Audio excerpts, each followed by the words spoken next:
சென்று திருக்குறளை உலக பொது நூலாக அறிவிக்க வேண்டும் என்று அறிவித்திருக்கிறார்கள், கேட்டிருக்கிறார்கள். அதை எழுதி அந்த ஐநா மன்றத்திலே இருந்து, யுனெஸ்கோ அமைப்பிலே இருந்து மீண்டும் இந்திய தூதரகத்திற்கு கடிதம் வருகிறது. அந்த கடிதம் வருகின்ற போதுதான் திருக்குறளுக்கு எங்கேயாவது அருங்காட்சியகம் இருக்கிறதா என்று அவருடைய கேள்வியை கேட்டிருக்கிறார்.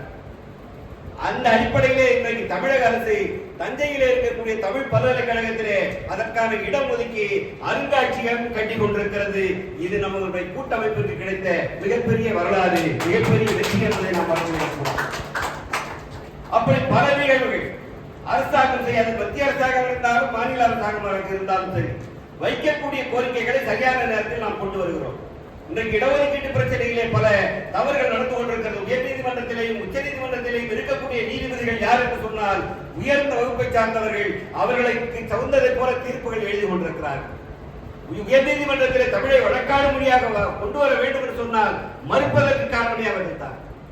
வடநாட்டிலே 5 மாநிலங்களிலே இன்றைக்கு அந்தந்த மாநில மொழிகள் ஆட்சி மொழியாக இருந்து கொண்டிருக்கிறது. தமிழகத்திலே இருக்கக்கூடிய நீதிமன்றங்களிலே மதுரை நீதிமன்றம், சென்னை நீதிமன்றம், மற்ற கீழமை நீதிமன்றங்களிலே தமிழ் வழக்காடு மொழியாக வந்துவிடும்.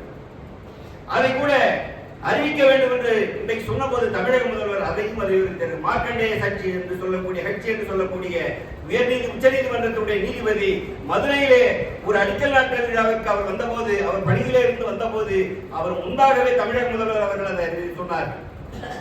தமிழை ஆட்சி மொழியாக அறிவிக்க வேண்டும். 2 உயர் நீதிமன்றங்களிலேயும் கீழமை நீதிமன்றங்களிலே தமிழ் ஆட்சி மொழியாக வந்துவிட்டது, தமிழ் வழக்காடு மொழியாக வந்துவிட்டது, நீங்களும் அறிவிக்க வேண்டும் என்று சொன்னார். ஆனால் அவர்கள் அதை செய்யவில்லை. அதற்கு மறுப்பு காரணம் சொல்லுகிறார்கள், தமிழிலே மொழிபெயர்ப்பு இல்லை என்று சொல்லி. தமிழிலே சட்ட புத்தகங்கள் எல்லாம் மொழிபெயர்க்க வேண்டும், சில அடிப்படை கட்டமைப்புகள் எல்லாம் செய்ய வேண்டும் என்று சொன்னார்.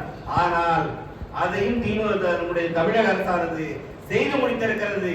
இன்றைக்கு இதுவரையிலே அந்த முயற்சியை மத்திய அரசு செய்யவில்லை. அந்த கோரிக்கையை வலியுறுத்தி நாம் போராடி கொண்டிருக்கிறோம்.